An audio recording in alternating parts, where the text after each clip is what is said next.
Hey guys, what's up? This is DJ Boskin from Crimson KTV. How's it going? This is my new series, Crimson Pokemon Walkthrough Pokemon Emerald. I picked Emerald because I don't really like the fact in Pokemon Sapphire and Ruby that you can't catch all the Pokemon. There's limitations on the Pokemon you can catch because you can catch Kyogre in Sapphire but not Groudon, and that's kind of crappy. So I chose this one. I just think it's better. Not too many people have it, and I've had lots of trouble trying to find my way through this Pokemon game because there's so much to do. On my last game, I spent about 60 hours just getting to the Battle Frontier, which is actually the end of the game. But in this game, I'll walk you guys through it step by step. There's a different opening from Ruby and Sapphire, which is cool. It's got Rayquaza. And then you get the title sequence here, which is awesome. Emerald Pokemon, Emerald version, press start. Now, the thing about this, see, look, this is my old account, the one I'm going to be erasing right now. Name, Crimson, badges, 8, Pokedex, 51. I did not have a lot of Pokemon. I'm not one to catch a lot. 62 hours, 30 minutes played. And that's all going to be for shit now, so... Now, you start this game like many others, you're just chilling, and this professor just fades from the darkness, and he gets all up in your face like, "Hi, sorry to keep you waiting. Welcome to the world of Pokemon. Thank you. My name is Birch. Everyone calls me the Pokemon Professor. This is what I call a Pokemon, that's a Lotad. In the original game, it's a Azurill, which is a horrible Pokemon, but Lotad actually evolves into a great Pokemon. You need a water stone to get it. It's called a Ludicolo, but once you actually get one, they're very powerful Pokemon. But until you evolve it, it's actually not that good. It evolves into a Lombre at I think 18, but I'm not sure. So, but that doesn't really matter. We probably won't even catch one. So, he tells you about all these Pokemon, how rare they are. Now this is brand new. In this game, you're actually given the option to pick from either a boy or a girl character. But of course, if you can't hear my voice, I'm a boy. And my name is Crimson, and that will be my name in this game, so...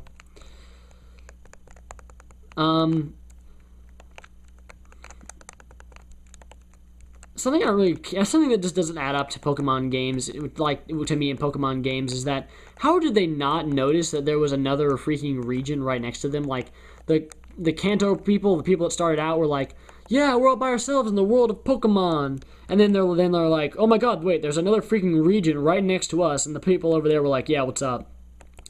So, yeah, that's just kind of something that I nitpick at a lot. So, it's just like, how do you not notice it? Isn't there some kind of geologist that just said, hey, there's other places?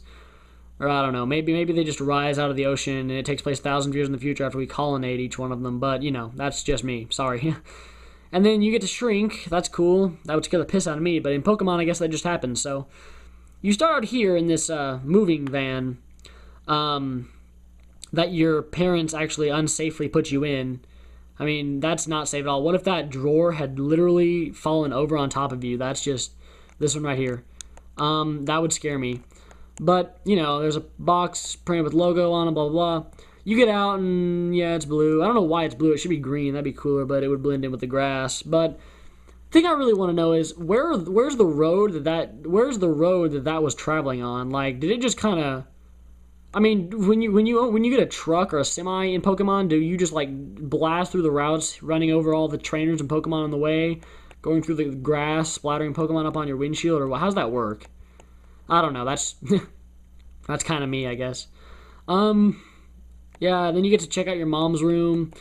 I mean, the house. This is your mom's house, but it says it's yours, And this is the retarded Vigoroth that has no idea what he's doing. He's just kind of running around. And then this Vigoroth is also retarded, and he's humping my TV.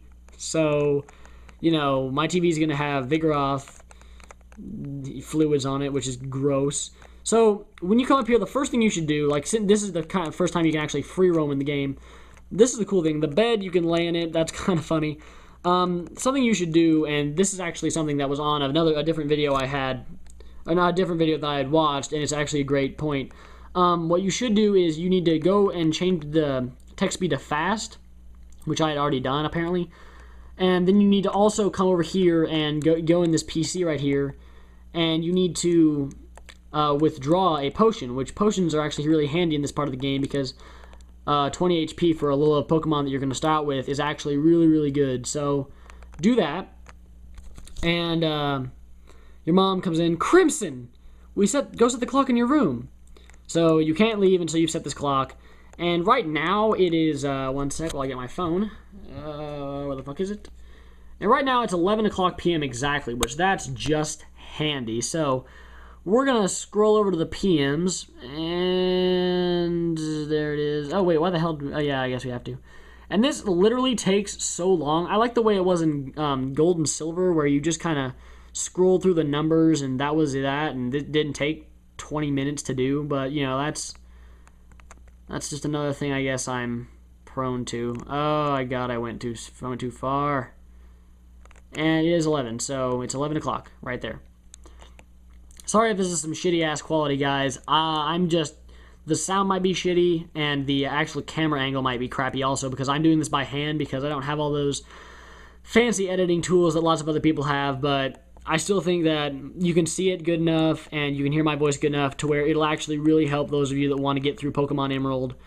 So I hope you guys enjoy it. I'll try and make it entertaining with some jokes, I guess, but, you know, mainly this is just so you guys can do that. So, oh, look, your dad's on, and so you're going to look at your screen that's actually being smudged right now with Pokemon jizz. But the minute you watch, your dad is not on. They just shut off the program, which apparently when they're in the program, the TV automatically shuts off, which that's kind of cool. But your dad was on there, but you missed him, so that sucks. Yeah, your dad is actually the Pokemon Petalburg gym leader, which you don't get to face until the 5th badge, which is kind of it's a good plot and all, but that's your dad, so she tells you to go, so that's why he's never home. But your mom tells you to go visit the Pokemon professor, Professor Birch. But he's not in his house right now, so you need to go check his house. Professor Birch's house. And this is something cool. This sign right here says Professor Birch's house because he's probably the owner of the house. But if you go over to here, this sign next to your mom's house, it says your name and then house. So it's Crimson's house. And that doesn't make too much sense to me. Shouldn't it be, like, it's not like I paid for the house. I mean, I could with a lot of money I'm going to make after I beat the Elite Four, but, you know, I haven't done that yet, so. Oh, hello, and you are? And I don't talk, I'm a mute, so she figures it out, so. Oh, you're Crimson. You're the new next-door neighbor. Hi. Oh, what gave it away? Was it my white hair? Oh, no. I have a daughter about the same age as you. Oh, isn't that just absolutely convenient? And then there's this little kid. That's May's little brother, I guess. Hi, neighbor. Do you already have your first Pokemon? Nope. See, the thing I said earlier about what gave it away was my white hair is that you can actually like your character has white hair, which is really, really weird because no one else in the game has white hair, and he's 10. So there's an item right here. You can steal it, or you can attempt to steal it. And then May walks in and finds some pervert stealing her items out of her room. I mean, that could just as easily been like a pair of her underwear and a Pokeball, and you don't even know, and she's gonna be mad at you for that. But she's nice about it, and she introduces herself, and she leaves you, or she pretends to leave, but she actually just goes to her desk. But you know, and then you've got this. It's a Nintendo GameCube. The Game Boy Advance attaches the controller. That's just stupid. Well, doesn't the GameCube come with a controller? I don't know. So you come out here, and you go up here, and you try to leave, and there's this little girl here, and she's like, hi, there's a scary Pokemon outside. I can hear its cry. What's going on? I don't have any Pokemon. Can you see what's happening for me? And then you have to go up here. And then Professor Birch is being chased by an evil Zigzagoon, because this Zigzagoon is actually 3 times as furious as any of the other Zigzagoons. Hello, you over there, help me. There's a Pokeball in my Pokeballs in my bag. So yeah, then Zigzagoon, and if you wait this out, the Zigzagoon will actually kill Professor Birch in this one, so that's kind of cool. But I don't want him to die, so. No, I'm totally kidding, that does not happen. But for the moment being, I'm going to pick Torchic, because Torchic is actually, it becomes a fighting after it evolves, and after it evolves, it becomes a really good Pokemon. So this is the first Pokemon battle. It's a level 2 Zigzagoon, pretty easy.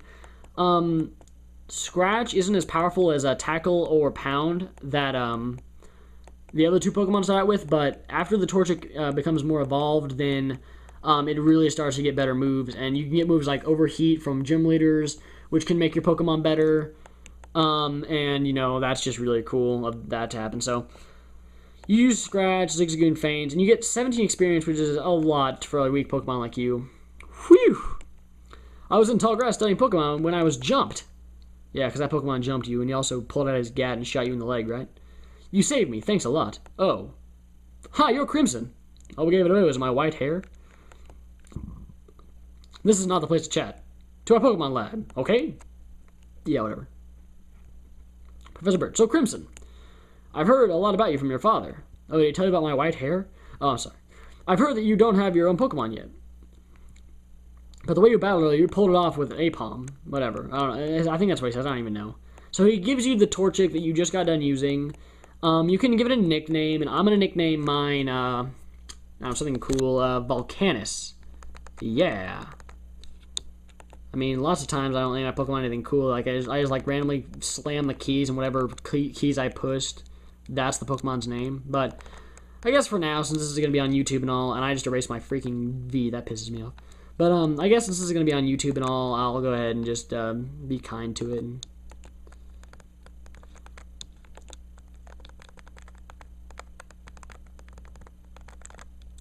So, the thing about Torchic, Trico, and, Mudkip is, there are actually 3 very, very, very rare Pokemon that are never going to appear in the game outside of trainer battles.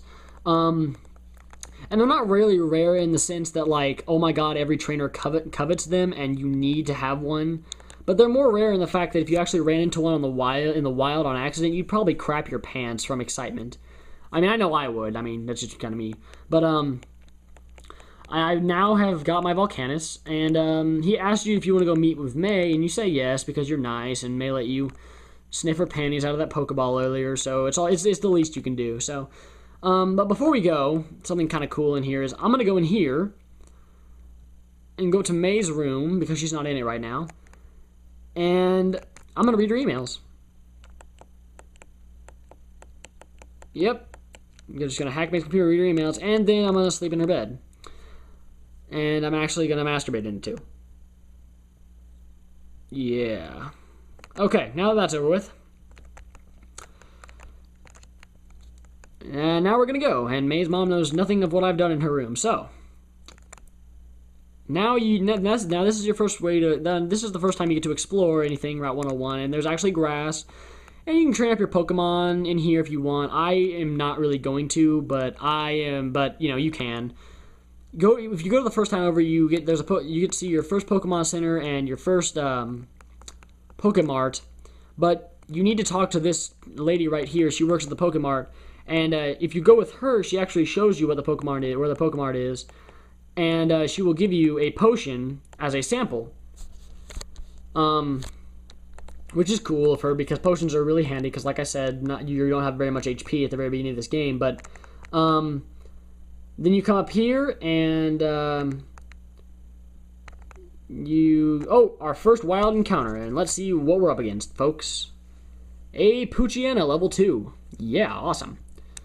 So, but basically the reason I did this over Emerald is just kind of randomly bring this up again, is because there were so many times I got stuck on Emerald, and I really needed a way out, but I have one of those Pokemon guidebooks, but that only works for, Pokemon Ruby and Sapphire, which there's so much different things going on in this game than there is in those two games. So, in this game, and I looked on YouTube, like, is there a walkthrough for this? And there's not. So I decided to make my own Pokemon Emerald walkthrough since I know what everything is now.